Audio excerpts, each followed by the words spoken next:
Jeune des Trois, elle est donc âgée de 8 ans. Je vous présente la jolie Cléo. Et les otaries, eh bien, elles sont un petit peu comme nous. Elles ont chacune leur propre caractère. Et ici, Cléo, eh bien, on la surnomme un petit peu la pile électrique. La pile électrique, pardon, du bassin, c'est vraiment notre otarie la plus puissante, la plus dynamique, la plus énergique. Elle adore les exercices qui bougent beaucoup. Et du coup, eh bien, elle va vous faire une petite démonstration. C'est parti.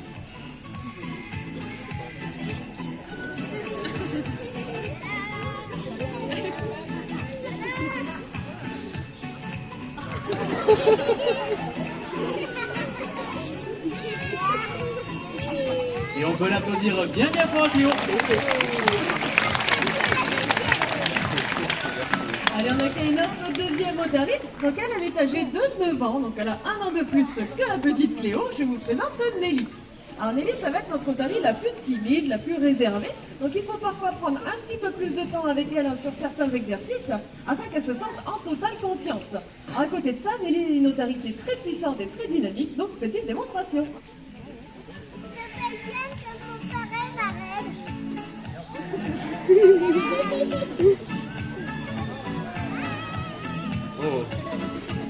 Et vous pouvez bien sûr l'applaudir.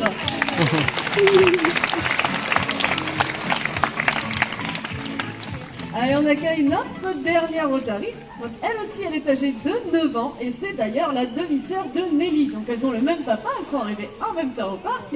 Je vous présente Nora. Alors Nora, c'est une otarie qui est très calme, très tranquille. Et pour le coup, Nora, eh ben, elle n'est pas très dynamique. Alors vous allez pouvoir le constater avec son petit exercice. Voilà. Alors, elle le fait très bien, bien sûr, hein, mais on voit bien quand même qu'elle manque un petit peu d'énergie à comparer de ses deux copines. Alors en fait, Nora, c'est pas vraiment une grande sportive. Donc elle, en général, elle va préférer tous les exercices qui demandent pas trop d'efforts physiques. Donc on peut en conclure quand même que Nora, elle est un petit peu légèrement pantouflarde. Hein. Mais oui, n'est-ce pas, Nora?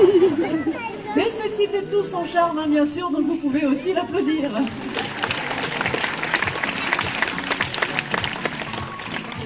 Allez, vous connaissez maintenant un petit peu plus nos trois jeunes femelles otaries. Alors je vais maintenant vous parler des otaries de manière un petit peu plus générale. Alors l'otarie, c'est un animal qui est dit semi-aquatique, donc ça veut dire qu'elles vont être autant à l'aise dans l'eau, hein, bien sûr, mais également sur terre. Alors d'ailleurs, hein, les colonies d'otaries, elles vont en général aller s'installer le long des étendues de sable, voilà, où elles vont pouvoir y rester allongées pendant des heures à prendre le soleil, hein, elles adorent ça. Et suivant les régions, les otaries, elles vont aussi pouvoir aller s'installer le long des côtes rocheuses, et ça par centaines d'individus. Alors il faut savoir que dans le monde, il existe quand même une quinzaine d'espèces d'otaries différentes. Alors, elles ont toute une taille, un poids, un physique très différent. Alors chez nous, vous êtes en présence d'otaries de Californie, alors c'est bien le nom hein, de leur espèce. Alors les otaries de Californie, ce sont des otaries qui sont plutôt fines et fuselées, comme vous le montre Nora. Et elles ont également ce long museau hein, à l'avant qui va ressembler un petit peu à celui du chien. Alors l'otarie de Californie, c'est aussi une espèce qui est très connue pour être naturellement vive et rapide. Et d'ailleurs, Nelly et Cléo, eh ben, pratiquent toutes les deux le sport préféré de tous en Californie, qui est bien sûr le surf.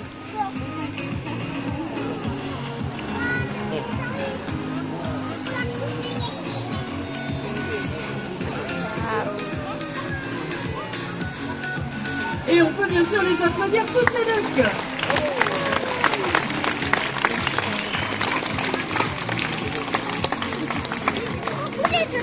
Allez, Nelly et Cléo vont pouvoir rejoindre leur bâtiment, mais on les retrouvera bien sûr un petit peu plus tard hein, dans l'animation. Alors ce sont des animaux qui peuvent aller jusqu'à 35 km/h dans l'eau. En comparaison, les dauphins, eux, vont jusqu'à 40 km/h. Vous voyez, il n'y a pas énormément hein, de différence. Alors du coup, l'otarie de Californie, on va la retrouver en Amérique du Nord, hein, sur la côte ouest, dans une plus forte concentration le long de la côte californienne. D'où leur nom, hein, otarie de Californie.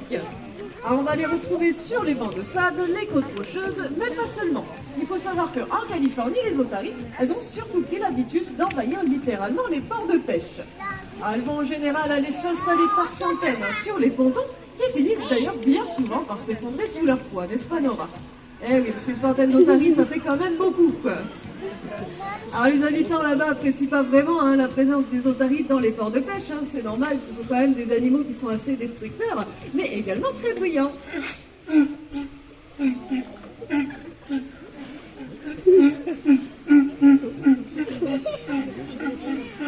Et on peut applaudir Nora.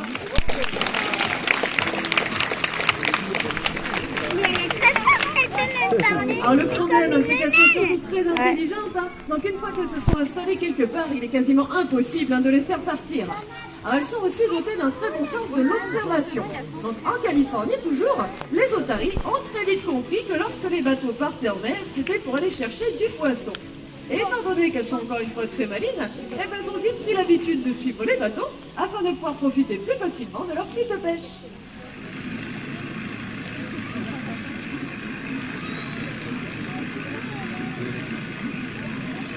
Et on peut encore une fois applaudir Nora pour sa démonstration.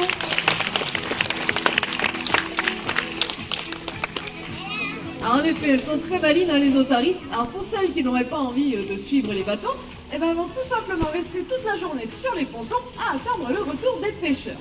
Il faut savoir que les pêcheurs, quand ils reviennent, ils ont la mauvaise habitude d'aller jeter leurs déchets de poisson du jour directement dans l'eau. Alors les otaries étant encore une fois des animaux plutôt opportunistes, du coup vous vous doutez que c'est beaucoup plus facile pour elles pour aller se nourrir. Donc vous l'aurez compris, si on retrouve nos otaries dans les ports de pêche, c'est que malheureusement, il y a de moins en moins de poissons dans nos océans. Et cela va forcément créer des problèmes de cohabitation entre nos otaries et les habitants de ces ports de pêche. Et cette situation, ça vous dit peut-être quelque chose, parce qu'on va la retrouver avec un autre mammifère marin qui est présent chez nous en France, dans le nord de la France. Et d'ailleurs, ce mammifère marin, il ressemble beaucoup à l'otarie. Et donc, j'ai une petite question pour vous. À votre avis, quel autre mammifère marin ressemble beaucoup à l'otarie? Est-ce que vous avez une petite idée? Alors, vous n'êtes pas obligé de lever la main, les enfants. Vous pouvez répondre comme ça, il n'y a pas de souci. Donc, le phoque, tout à fait. Et c'est normal, car les otaries et les phoques, ils font partie de la même famille. Alors, attention, ce sont bien deux espèces bien différentes. Et d'ailleurs, je vais vous donner quelques petites astuces pour pouvoir les différencier assez facilement. Alors, la première petite chose, il va bien falloir regarder au niveau de la tête de Cléo. Si vous regardez bien juste derrière ses yeux, on peut voir deux petites oreilles qui dépassent, alors que les phoques, eux, non seulement que deux petits trous. Donc si vous voyez des oreilles, ce sera forcément une otarie, peu importe son poids et peu importe sa taille. Et la deuxième grande différence entre les phoques et les otaries, c'est dans la manière de se déplacer au sol. Et pour cela, c'est Nelly qui nous a rejoint à l'arrière. Et vous allez voir que Nelly, elle a fait à la perfection l'imitation du déplacement du phoque. Alors juste le temps pour elle de se positionner correctement, voilà. Et je vous laisse donc bien observer Nelly.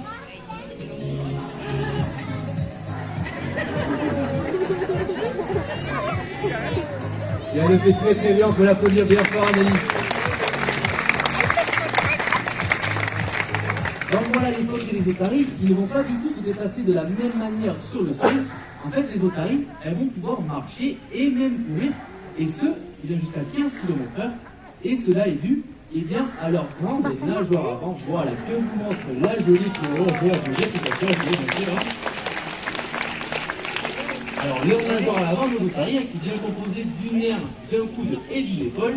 Et donc, les otaries vont pouvoir s'appuyer dessus et donc se déplacer très facilement sur le sol, ce que les phoques, eux, ne peuvent pas faire, car les phoques, non seulement que des toutes petites nageoires à l'avant, donc pour se déplacer, ils ne peuvent que ramper sur le sol, comme nous a montré Nelly.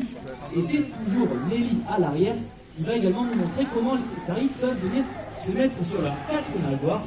Donc vous voyez que pour l'instant, Nelly, elle a bien le bassin à plat et vous allez voir qu'elle va pouvoir venir relever son bassin, voilà, comme ceci.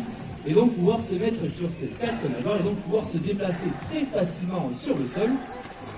Et leurs deux grandes nageoires à l'avant, nos otaries, ça ne va pas seulement leur servir à se déplacer sur le sol, ça va également leur servir à se propulser dans l'eau. Et c'est toujours Nelly à l'arrière qui va nous faire la petite démonstration. Vous allez voir, elle va aller se mettre en place sur votre droite. C'est un exercice en plus qui demande beaucoup de force. Allez, elle est prête Nelly, et c'est parti. Et on peut encore une fois l'applaudir à Nelly et la poubelle. Qu'est-ce qu'elle a fait? Ouais, super, c'est Nelly qui a fait ça. Je vous ai dit que les phoques et les otaries, elle s'appelle Nelly. Font partie de la même famille. Donc il y a quand même certains points en commun. Donc un, qui est au niveau de l'alimentation. Et donc j'ai encore une petite question pour vous, une question quand même plutôt facile. À votre avis, les phoques et les otaries, qu'est-ce qu'ils mangent? Du poisson, tout à fait. On va dire que les phoques et les otaries sont carnivores et plus précisément piscivores. Ça veut dire qu'ils ne vont manger rien que du poisson. Et d'ailleurs, vous allez voir, on va faire un petit exercice de self-control avec Léo et avec Nelly. ça va être tout simplement de bien garder voilà, son poisson dans la bouche et de ne pas le manger. Vous voyez qu'elles font plutôt bien et on peut les applaudir parce que c'est quand même pas évident pour elles.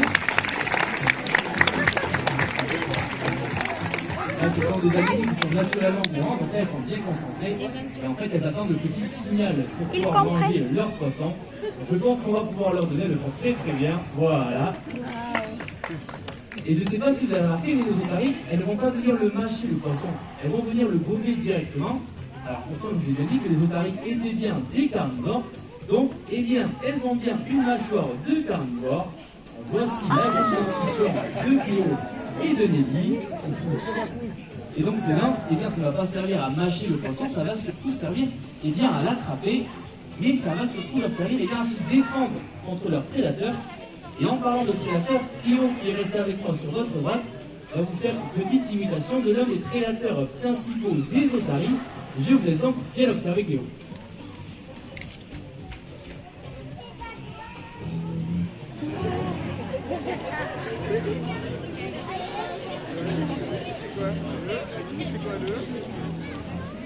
Et on peut bien sûr applaudir Cléo.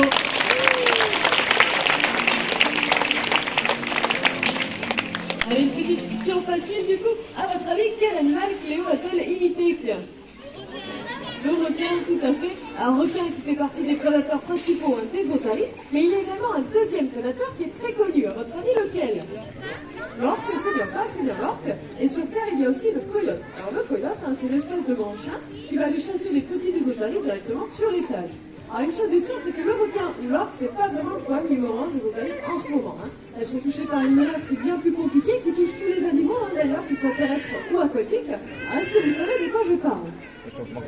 Qu'est-ce qui est le plus dangereux pour les otaries en ce moment? Vous avez entendu la pollution, en gros c'est bien ça, c'est bien la pollution. Alors on sait tous que notre environnement il est extrêmement pollué. Alors cela est dû par la saleté qui vont encore avoir le geste malheureux d'aller jeter leurs déchets directement dans la nature. Mais il faut savoir que les déchets que vous allez retrouver au sol, à un moment donné, ils vont être poussés par les vents, les tempêtes, les crues, et du coup ensuite finir directement dans nos mers et dans nos océans, créant des continents entiers en fait que de déchets. Alors les otaries, ce sont des mammifères marins qui sont très connus pour être naturellement curieuses, très joueuses également. Donc dans la nature, elles vont aller jouer avec les déchets qu'elles trouvent. Le problème, c'est que bien souvent, elles vont se blesser avec ces objets, les avaler, et donc tomber très malades, n'est-ce pas Nelly? Et oui, malheureusement. Alors prenez ces bouteilles en plastique qui ont atterri dans notre bassin, que Nelly est partie me récupérer. Voilà, merci beaucoup Nelly. Alors une bouteille plastique comme celle-là, dans la nature, elle va mettre plusieurs centaines d'années avant de disparaître. Alors en disparaissant, elle va se décomposer en plein de petits morceaux de plastique qui seront mangés par les poissons et ensuite forcément par les mammifères marins. Alors du coup c'est Nora qui nous a rejoint à l'arrière afin de faire un petit geste écologique que tout le monde doit bien faire au quotidien. Je vous laisse observer Nora. Donc on compte bien sûr sur vous pour ne pas jeter vos déchets dans la nature et faire plutôt comme Nora, aller les ramasser. Mais bien évidemment, le plus important, c'est d'aller les mettre dans la bonne poubelle. Et on peut bien sûr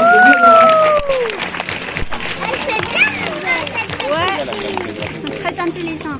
Alors les otaries de Californie, dans leur milieu naturel, elles vont vivre une quinzaine d'années, alors qu'ici en parc zoologique, eh bien, on va pouvoir pousser leur espérance de vie jusqu'à 25 à 30 ans. Et du coup, eh bien, il est temps pour moi de vous parler un petit peu plus de notre rôle à nous, les soigneurs animaliers. Donc notre rôle principal, ça va être bien sûr d'assurer la bonne santé physique et mentale de nos animaux. Et cela va passer eh bien, par de l'entraînement, donc un en particulier que l'on appelle l'entraînement médical. Alors qu'est-ce que l'entraînement médical? Eh c'est tout simplement le fait pour nos otaries eh bien, de se laisser manipuler voilà, au quotidien par nous les soigneurs. Donc vous voyez que nous par exemple ensuite on peut venir contrôler par exemple l'état des nageoires avant de nos otaries. On peut également leur demander par exemple d'ouvrir la bouche pour venir contrôler eh bien, la dentition. Et on peut aller un petit peu plus loin dans l'entraînement médical en proposant